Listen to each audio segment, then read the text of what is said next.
Welcome back to the News Sentinel, folks. I'm Major Ethan Graves, and I'm here with my partner in cross-border crime, Duke Johnson.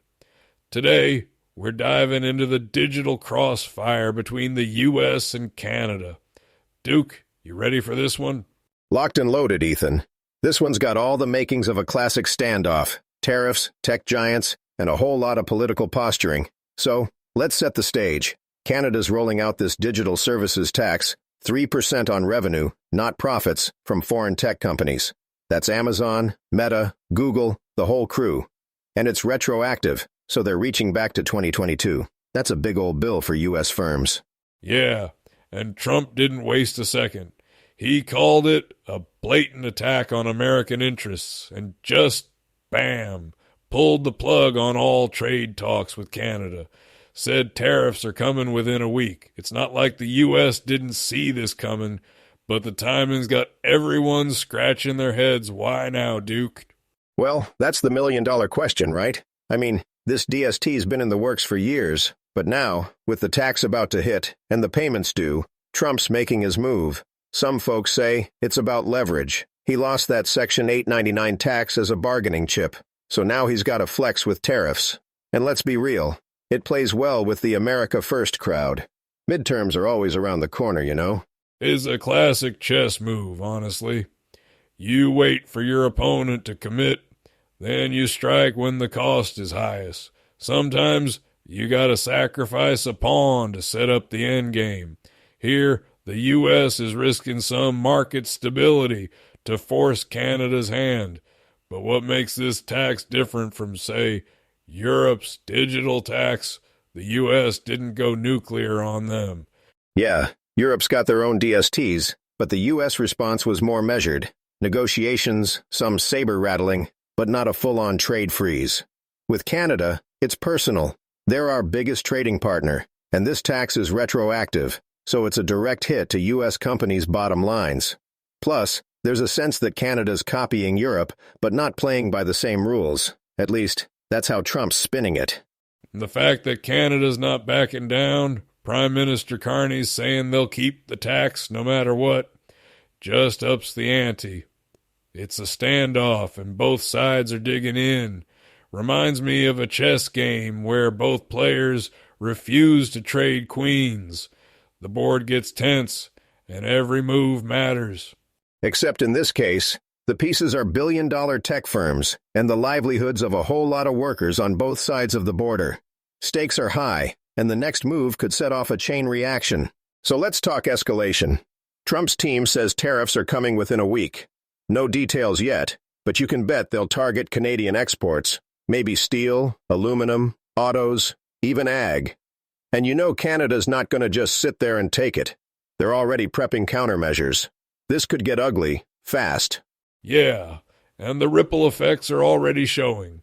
Markets are jittery, investors are nervous, and supply chains, especially in manufacturing, are on edge. If tariffs go both ways, you're looking at higher prices for everything from groceries to cars. And let's not forget the U.S. and Canada trade over $760 billion a year.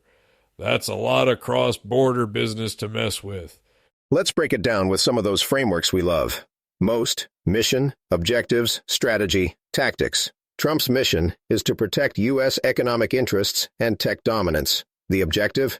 Deter Canada's DST, shield U.S. firms, and send a message to other countries. Strategy? Tariffs and tough talk. Tactics? Public shaming, trade freeze, and rallying the base. It's textbook hardball.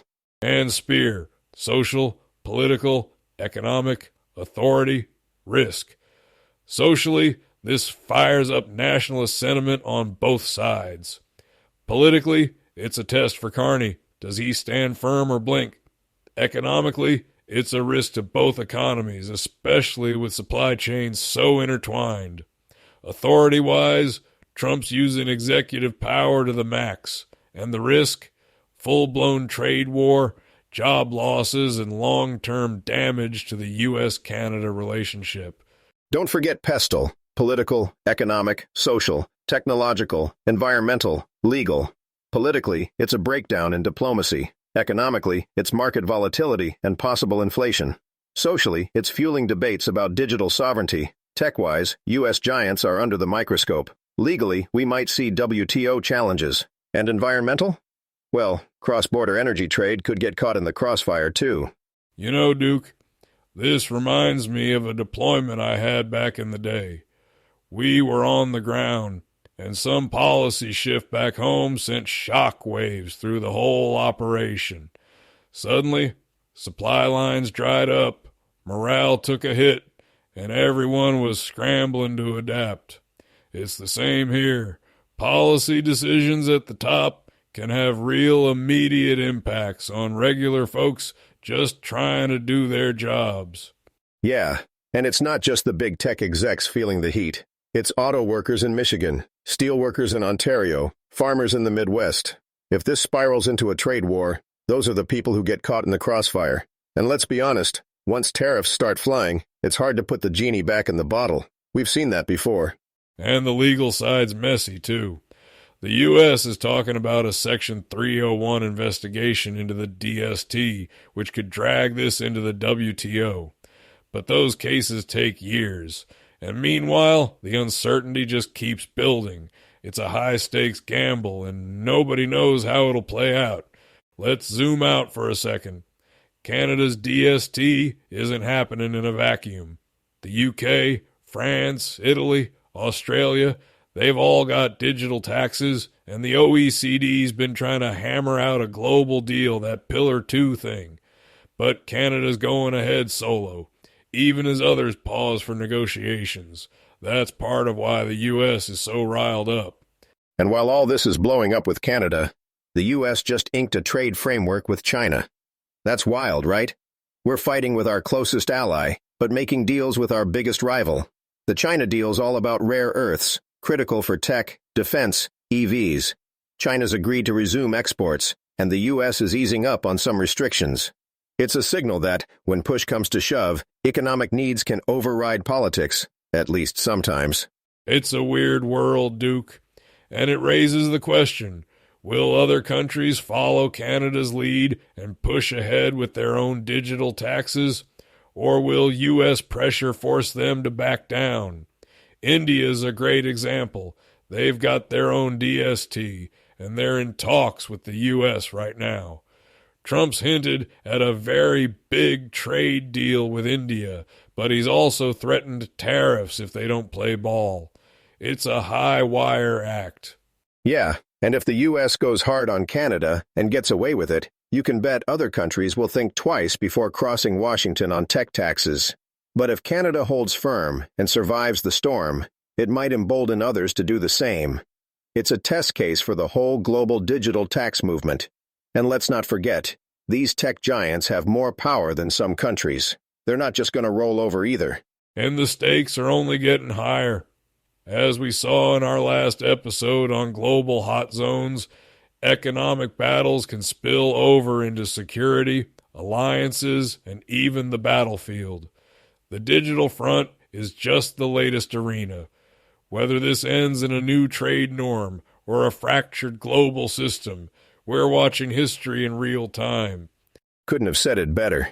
This is one of those moments where you gotta keep your head on a swivel. The next move from Washington, Ottawa, or even New Delhi could set the tone for years to come. And for the folks listening, don't tune out just because it's trade policy. This stuff hits your wallet, your job, and your future.